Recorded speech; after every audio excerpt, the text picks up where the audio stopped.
প্রচারের শেষ দিনে শনিবার ভাটপাড়া বিধানসভা এলাকায় ভোট প্রচার করেন বিজেপি প্রার্থী অর্জুন সিং। প্রার্থীর সঙ্গে ছিলেন ভাটপাড়ার বিধায়ক পবন কুমার সিং। এদিন গোলঘর 1 নম্বর কালী মন্দির থেকে প্রচার শুরু করেন তিনি।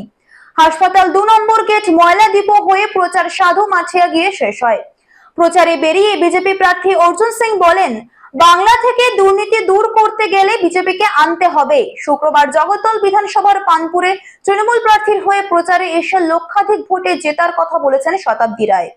এ প্রসঙ্গে অর্জুন সিং বলেন, আগে বীরভূম থেকে উনি জিতে দেখাক, তারপর উনি পার্থর কথা ভাববে।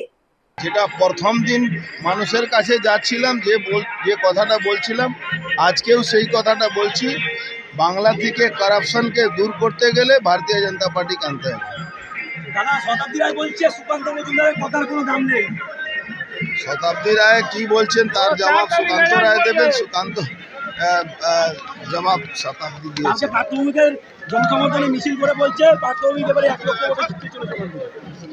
আগে নিজে জিতে নিক, তারপরে পার্থ কথা ভাববেন। আগে নিজে জিতে।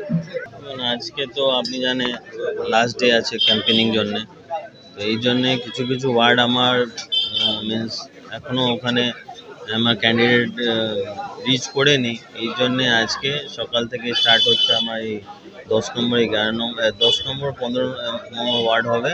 ওর পরে আছে শিডিউল আছে দুপুরবেলা এমপি সাহেব 6 নম্বর ওয়ার্ডে যাবে।